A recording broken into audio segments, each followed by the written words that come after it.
Om Namo Bhagavate Vasudevaya. Reading from Srimad Bhagavatam, Canto 3, Chapter 28, Kapila's instruction on the execution of devotional service. Verse number 44. Tasmadimam swam prakritim Daivim sadasadatmitam Durvibhavyam parabhavya Swarupena vatisthate. Translation and purport by His Divine Grace A.C. Bhaktivedanta Swami Srila Prabhupada. Jai Prabhupada. Thus the yogi can be in the self-realized position after conquering the insurmountable spell of Maya, who presents herself as both the cause and effect of this material manifestation, and is therefore very difficult to understand. Purport by His Divine Grace A.C. Bhaktivedanta Swami Srila Prabhupada. Jai Prabhupada. It is stated in Bhagavad Gita that the spell of Maya, which covers the knowledge of the living entity, is insurmountable. However, one who surrenders unto Krishna, the Supreme Personality of Godhead, can conquer this seemingly insurmountable spell of Maya. Here also it is stated that the Daivi Prakriti or external energy of the Supreme Lord is Durvibhavya, very difficult to understand and very difficult to conquer. One must, however, conquer this insurmountable spell of Maya, and this is possible by the grace of the Lord, when God reveals Himself to the surrendered soul. It is also stated here, Swarupena vatisthate. Swarupa means that one has to know that he is not the Supreme Soul, but rather part and parcel of the Supreme Soul. That is self-realization. To think falsely that one is Supreme Soul and that one is all-pervading is not Swarupa. This is not realization of his actual position. The real position is that one is part and parcel. It is recommended here that one remains in that position of actual self-realization. In Bhagavad Gita, this understanding is defined as Brahman realization. After Brahman realization, one can engage in the activities of Brahman. As long as one is not self-realized, he engages in activities based on false identification with the body. When one is situated in his real self, then the activities of Brahman realization begin. The Mayavadi philosopher says that after Brahman realization, all activities stop, but that is not actually so. If the soul is so active in its abnormal condition, existing under the covering of matter, how can one deny its activity when free? An example may be cited here. If a man in a diseased condition is very active, how can one imagine that when he is free from the disease, he will be inactive? Naturally, the conclusion is that when one is free from all disease, his activities are pure. It may be said that the activities of Brahman realizations are different from those of conditional life, but that does not stop activity. This is indicated in Bhagavad Gita. After one realizes oneself to be Brahman, devotional service begins. Mad bhaktim labate param. After Brahman realization, one can engage in devotional service of the Lord. Therefore, devotional service of the Lord is activity in Brahman realization. For those who engage in devotional service, there is no spell of Maya, and their situation is all perfect. The duty of the living entity as a part and parcel of the whole is to render devotional service to the whole. That is the ultimate perfection of life. Thus ends the Bhaktivedanta purport.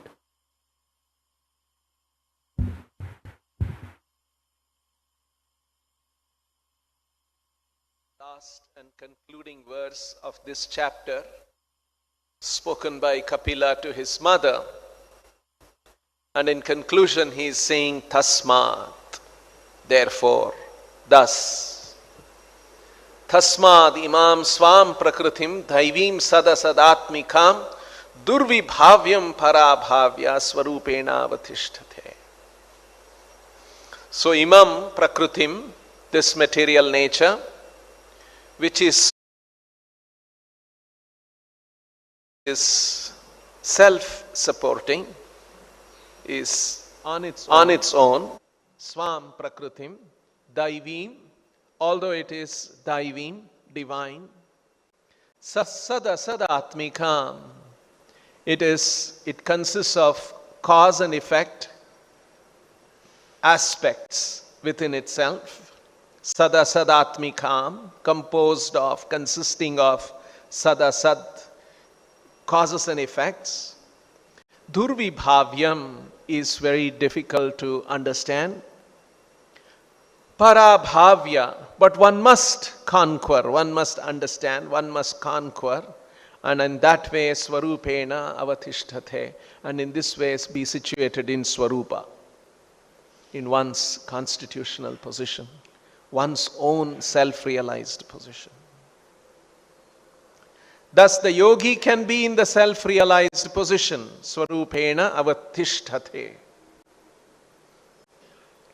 After conquering Parabhavya, the insurmountable spell of Maya, Durvibhavyam, who presents herself as both the cause and the effect of this material manifestation, Sadasadatmikam, and is therefore very difficult to understand, Durvibhavyam.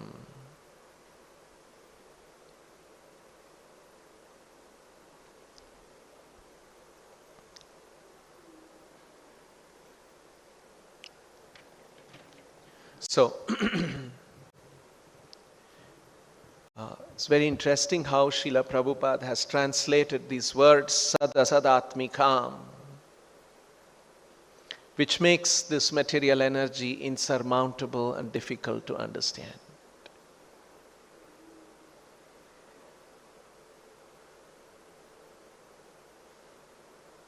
Thus the yogi can be self-realized, conquering the insurmountable Maya, who presents herself as both the cause and effect of this material manifestation. Sadasadatmikam. Prabhupada is explaining that Sadasadatmikam, Prakritim Sadasadatmikam, this material nature presents herself as both the cause and effect of this material manifestation. So in the material manifestation, when you observe, when you study, you will find its effects. You will see that as effects, and you can find its cause. And so you can find effects and its causes, and so it looks like it is self-supporting and doesn't require any other support, swam prakritim, and hence those who are studying this, it will be very difficult for them to understand what is beyond this, durvibhavyam. I'll give an example. Just like in this particularly, this sadasadatmikam particularly makes the whole understanding of this material world through science very, very puzzling and very mysterious, very puzzling, very confusing, and hence it becomes durvibhavyam, very difficult to understand. I'll give an example. Just like when as devotees, when we hear, actually in this universe, there are very powerful nuclear reactions going on. It is like the sun.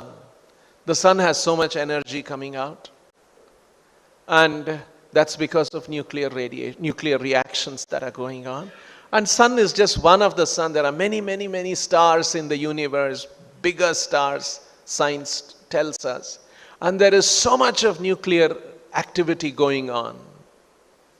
And when there is nuclear radiation, nuclear activity, there is radiation, and that radiation can be very harmful to us, to our life. So, we learn from science that there is a magnetic field around the earth which actually deflects the radiation and protects the earth, and that's how life has become possible. When we hear about that, as devotees, we feel, oh, what a wonderful arrangement the Lord has made. Created a huge magnetic field around the earth, can we imagine? And it is that which keeps away all of these dangerous radiation that can come from the sun or from any other part of the universe. So when a scientist tries to understand that, and he says, oh, there is a magnetic field around the earth. Now what is the cause of that magnetic field? And then, of course, there are a few theories, but at least the more popular theory is that the earth, in its core, has liquid iron and nickel. So it's in the core of the earth is actually, it's in a state of plasma, it is liquid. And it is liquid and it is ionized. And another aspect of this earth is the earth is spinning. So the spinning earth with a molten core of iron and nickel creates a certain kind of a churning in the core of the earth. And that sets up electric currents.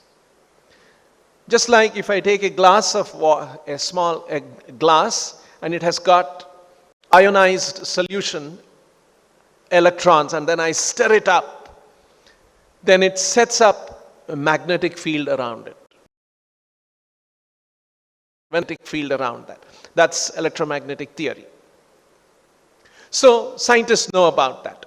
So because of that swirling of the core, molten liquids, molten metals in the core of the earth, that creates a magnetic field. And because of the magnetic field, the solar radiations don't come and strike us, and that's how we are protected. So, when scientists study these things, they will see an effect and they will see its cause. Because that is the way the universe is constituted. Sada sadatmikam.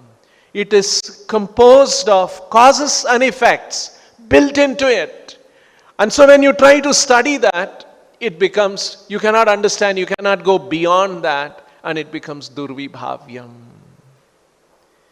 In fact, when Charles Darwin propounded the theory of evolution, one of the important comments was that Darwin has now provided an explanation of design without a designer. Because you cannot deny there is design in this world. When you study the stars, when you study nature, it's very obvious for scientists there is design. But then scientists, when they try to study these things, they find a cause and they become very convinced about the cause, and so they go on finding, and because of that they see that now we have explained. In fact, Stephen Hawking made another statement like this: actually, science cannot disprove God, but science has proved that there is no need of God to explain the universe. You see? So because they are able to find the cause and the effects, so where is the need for God?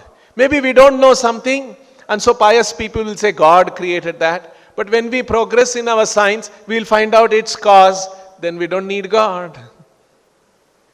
So The entire enterprise of science is an attempt to purge God out of the universe. And that happens because Sadasadatmikam. This material universe is composed, it is nothing but an aggregation of cause and effect phenomena. And so scientists are simply studying that and they cannot make out what it is. It's just like the example, a very popular simple example that we all discuss. A scientist set up an experimental cage and he put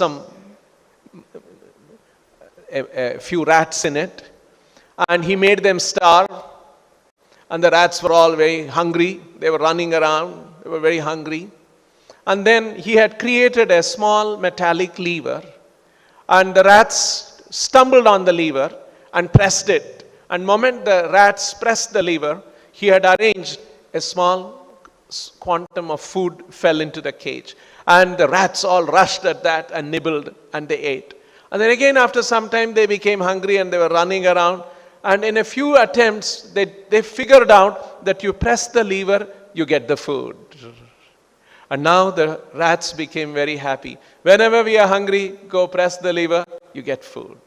Now they figured out that for us to have food, you have to press this lever. So they see this, they figured out the cause-effect relationship, and now they thought that now we have figured out everything. That's exactly what is happening with the scientists. So it's a Sadasadatmikam. And because it is Sadasadatmikam, it is Swam Prakritim. It appears like the Prakriti is self-supporting.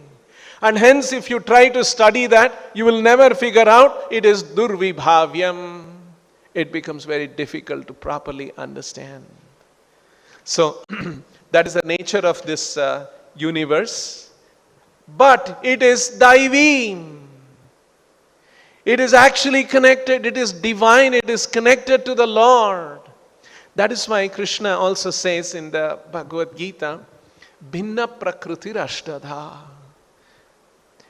Actually Krishna is saying, Bhumi Rapo Nalo Vayuhu Kham Mano Buddhi Revacha Ahankara Mitiyam Me Bhinna Prakriti Rashtadha. This Prakriti is me Prakriti. It is my nature, my material nature, but it is Bhinna Prakriti. It is separated from me. Separated from me means what? A very nice explanation Srila Prabhupada gave. Just like you have a tape recorder and I speak into the tape recorder or a recording device nowadays, and then the recording device will record my voice. After that, you can play my voice, you can hear my voice. It is my voice, but I am not in that voice because it is separated from me. It's my voice, me Prakriti, but it is Bhinna, but it is separated from me. It is separated and it exists as if it is on its own, Swam Prakritim. And that is the way. Although it is my energy, it is separated from me. So it looks like it is on its own. And that's what scientists are trying to figure out. And by studying through scientific methods, you can never figure out what is the... Actually, if you ask the ultimate questions in science, scientists think that we'll find another answer, and so on. You can keep asking the same question, the cause and its cause kind of a question. So scientists may say that is the nature of the electromagnetic, that's the electromagnetic property of nature, that it creates magnetic field. Now if you ask the question, how did that property come about? Who gave that property? We may say as devotees, who gave that property? When you are having a scientific discussion, we should ask the question, what is the cause of that property of nature? Which means you are asking its cause. Who made it that way? And they may find another explanation when electrons spin in a certain way and this and that, it produces that kind of they have an explanation already. Next we can ask the question, why does that property come about? And then goes on and on. Finally, the ultimate question is, why is the universe the way it is? And what is the cause? What caused this universe to be the way it is? So these are actually the very deep questions. And scientists can be just doing that and be completely bewildered. That's why it is called Durvibhavyam, very difficult to understand. So, another point that Prabhupada makes, very interesting in the beginning of the purport, we talk about Maya. What is the effect of Maya? Prabhupada writes very nicely, the spell of Maya covers the knowledge of the living entity, and that spell is insurmountable. It creates a spell, and because of the spell, what happens? It covers the true knowledge of the living entity. What we are, what is our position in this world, that gets covered up. That is the influence of Maya. And to overcome that influence, it is very difficult, and that is why it is said that it is Durvibhavyam. Another interesting point that Prabhupada has made in the purport is about Brahman realization. How the impersonalists think that we are that Brahman, and that Brahman is all pervading, and that Brahman realization is the final state. And in that final state, there is no activity. Nirvikalpa, Nirvishesha.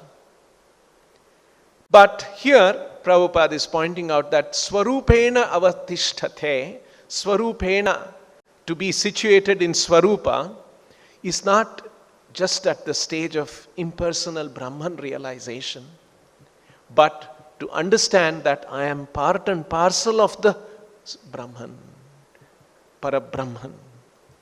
And in that state also, there is activity. So there is a lot of this kind of a misunderstanding by the impersonalists. I was reading one article which was talking about today in the philosophers and scholars of religion, when they study different religions in the world, they are very perplexed. Because the religions are, one of the features of most of the religions is that they have an exclusivity claim. Exclusivity claim means the religions say that you can understand God only through our religion. Like Jesus said, you can reach the Father in the kingdom of God only through me. I am the way, I am the life, I am the truth. And you can go to the Father only through me. So this is an exclusivity claim. So most religions in the world have this kind of a claim. So because of that, people who follow those religions, they become hostile to other religions. They say that they have got wrong ideas, they are going to the hell. They're going to hell, they're going to burn, eternally going to be damned. So we have to save them, and so they go to convert people, and all those kind of things happen. So this kind of, and as civilization progressed and people started studying comparative religions, in the 1960s an idea came that this is not good, but it's a fact that there are multiple religions. You cannot help it, that's a reality. And all these religions have these exclusivity claims, and we all have to exist together. So in the 1960s in the world, an idea came up that we have to be tolerant to religions. Meaning that my religion says that, and I strongly believe that, and your religion says something else, but okay, I will tolerate your religion. But actually, over a period of time, people realized that tolerance is not enough, because When you say, I tolerate your religion, what I'm saying is that I know I am right and you're wrong, but I don't mind tolerating you. Say, for instance, if a husband tells the wife or tells separately without the wife's knowledge, I tolerate my wife, and she hears that, oh, he will be in great trouble. Right? Or say, for instance, if a parent makes a statement about the teenage child without the child's knowledge, I have to tolerate my teenage child.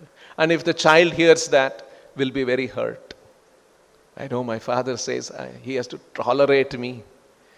Better let me find my way and go away so that he doesn't have to go through this trouble. Or imagine a situation, there's an elderly parents in the house and they hear their children talking. You know what to do? We have to tolerate our elderly parents. It's not very good, right? So people realize that this tolerance of a religion is not enough. And a lot of impersonalists from our country came up with this idea. No, Hinduism offers a different kind of a paradigm. And Hinduism allows mutual respect. So that's the beauty of religion, Hinduism. A lot of Hindu scholars came up with this kind of an idea.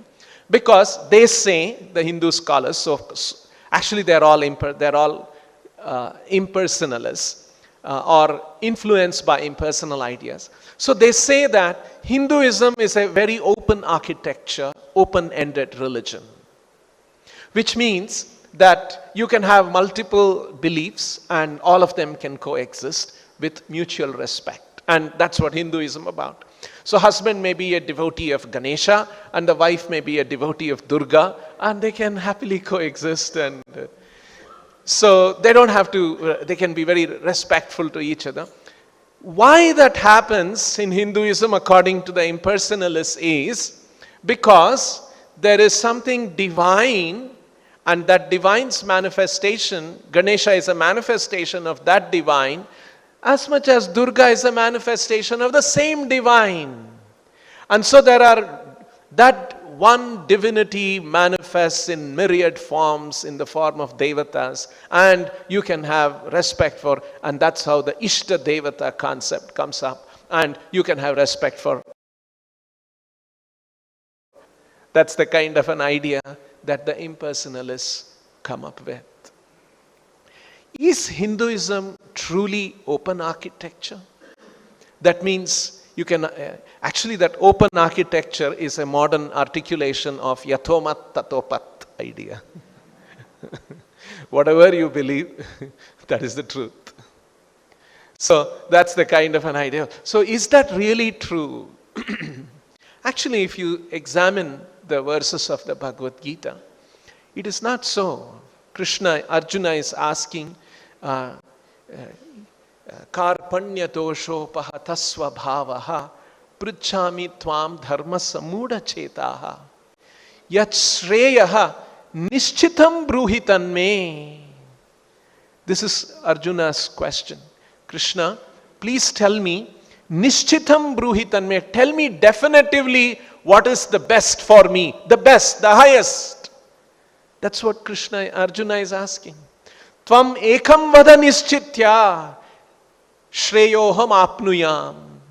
Tell me ekam vada. Don't tell me 2 things, 3 things, all of them are saying, don't confuse me like that. Tell me nischitya. Very clearly. Even in the Bhagavatam, the question is, tatra tatranjas ayushman bhavata yad vinishchitam pumsam ekantatah shreyaha. Ekantatah shreyaha tannaha shamsitum arhasi. So this is the question sages asked in Naimisharanya. The question they asked was tatra tatranjas ayushman. They were referring to Sutta Goswami. May you live very long. Tatra tatranjas ayushman. You are very pure and may you live very long. Nishchitam. Bhavataha yad vinishchitam. What have you ascertained? Vinishchitam means ascertained, ascertained with deliberation, not sentimentally. What you have figured out, what after a lot of consideration, what have you found out? Bhavata yad vinishchitam pumsam ekantataha shreyaha. What is the highest conclusion that has to be learnt in what is the best for the human society? Pumsam ekantataha shreyaha means what is the best in the society, in the human society. So in the Vedic literatures, if you see carefully, there is one single proposition that is being presented. And what is that? So it is not that it is open architecture. So I was talking to somebody recently who was telling me all of these kind of things, that how there was religious hostility moved to religious tolerance, and then Hinduism offers something even better. Tolerance is not enough. We have to have mutual respect. Then actually I was discussing with him, what is Srila Prabhupada's perspective? Actually, Srila Prabhupada's perspective, the Vaishnava perspective, is much superior. It is not even mere respect for each other. It is appreciation of other faiths also. So, it's not just mutual respect. I differ from you, and I don't disagree, I don't agree with you. What I'm saying is the right thing, but I will respect you. That is mutual respect. But what Vaishnavism, Prabhupada teaches is that there is difference, there is a reason why there is difference. But the goal of your religion, but the goal of my religion is the same, and that is love of God. All our religions are teaching us there is God and that we must love God. But our religions were taught in different cultures, in different geographies, in different socio-economic, cultural, climatic conditions. And so there are differences. But we all have the same goal, and that is love of God.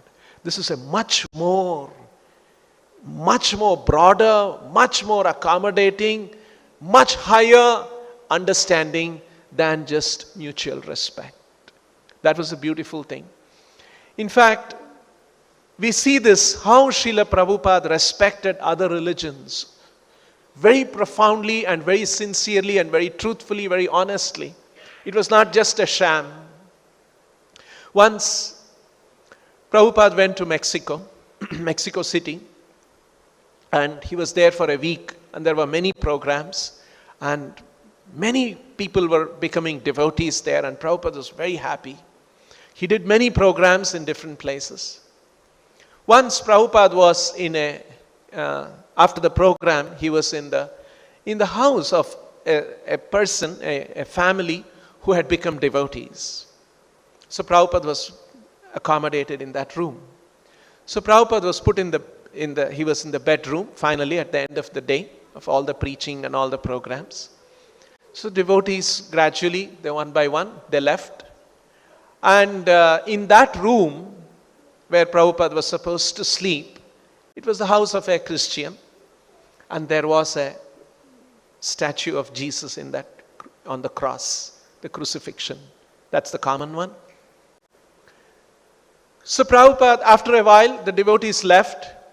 After about 30 minutes, Prabhupada rang the bell, and Prabhupada's servant came into the room. And Prabhupada was sitting on the cot, and there were tears in his eyes. And Prabhupada said, just see Jesus, how he gave his life to preach the message of God. And these people have misunderstood that. They are sinning in his name and continuing to commit sins.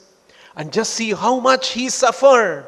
And thinking about the suffering that Jesus went through, there were tears in Prabhupada's eyes. And then he said, to see. Please take that statue out of this room. It's difficult for me to see that and sleep. And the devotees took the statue out, offered obeisance, took that cross out, and then closed the door, and Prabhupada slept.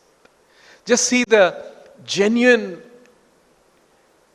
appreciation of a prophet, a leader of another religion, and what he has done. So this is the kind of respect and appreciation that Srila Prabhupada had. Actually, when I heard about this pastime, soon after I heard about this pastime, I went to somebody's house, a family. And in that house, in their family, they had put up one picture. It was a collage. You know how in families they have 2-3 children or 1 or 2 children. And then it was a collage of their children at different ages.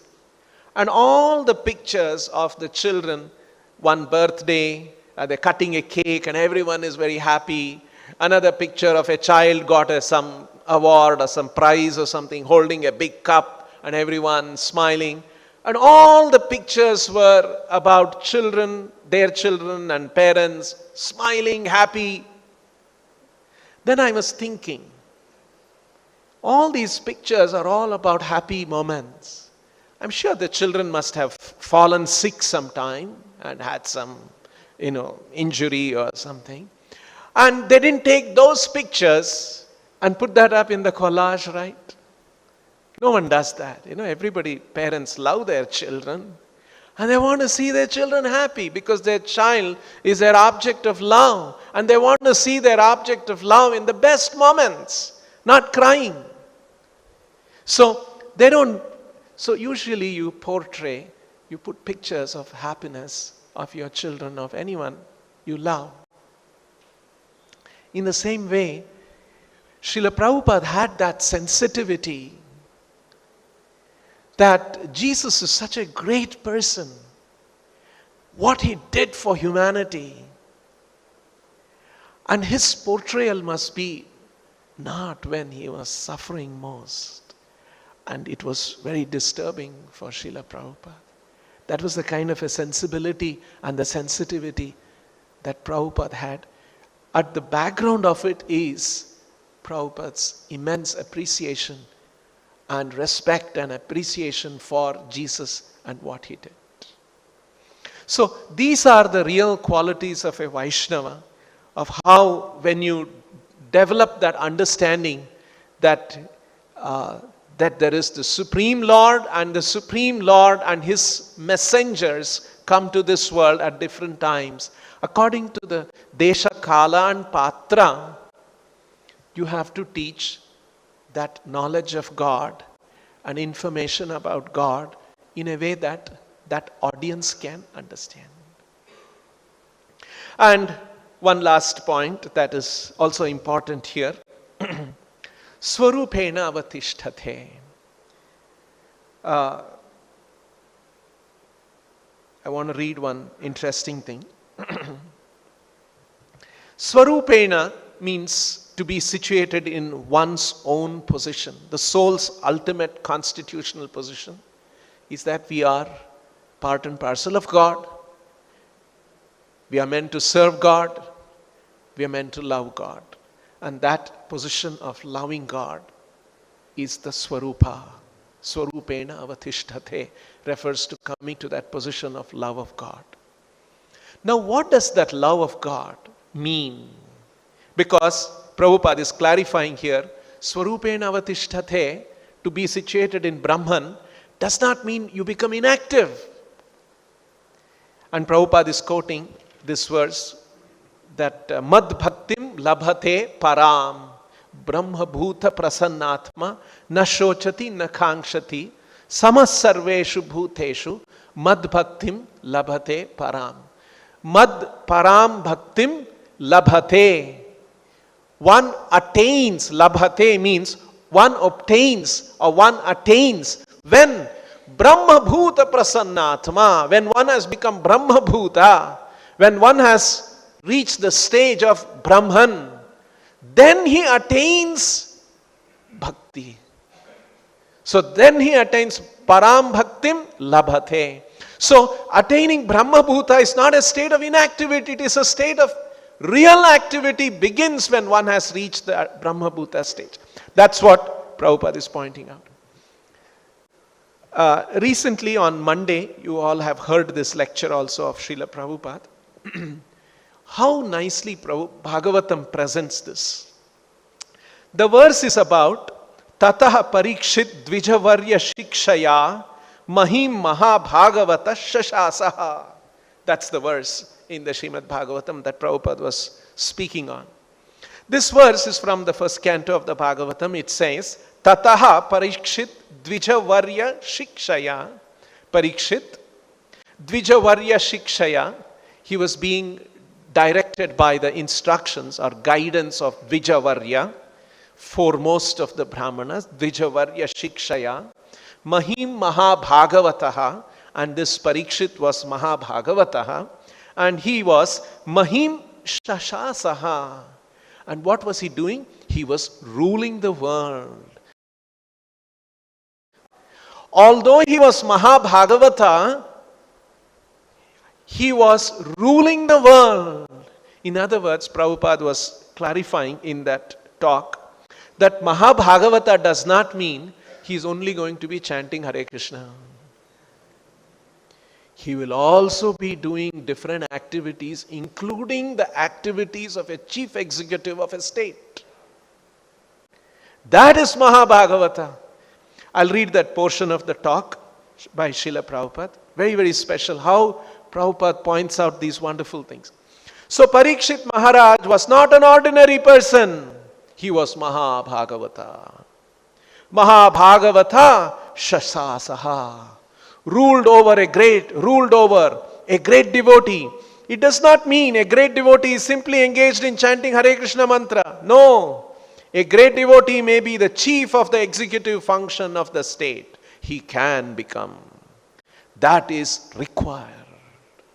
Not that only Mahabhagavata required in church or temples. See, here again you see how Prabhupada is pointing out. Not that Mahabhagavata is required only in the temple or in a church.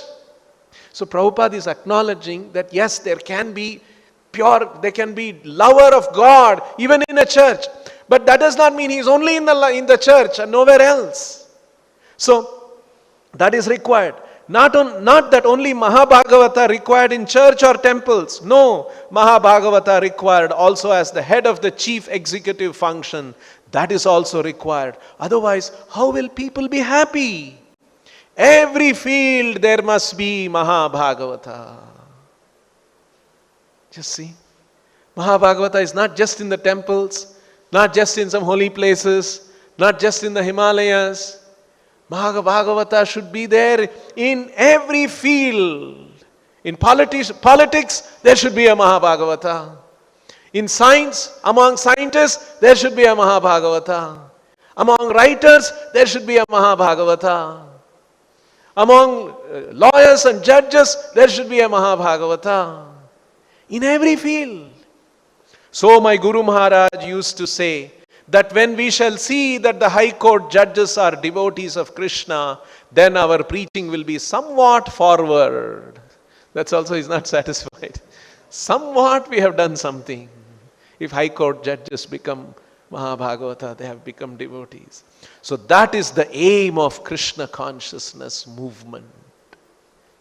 That everyone, at least those who are ruling, those who are on the executive function, they must be all Mahabhagavata. Under them everything should be ruled.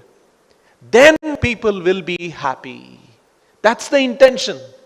Why is Prabhupada saying all this? Mahabhagavata should be in every field. Because then people will be happy.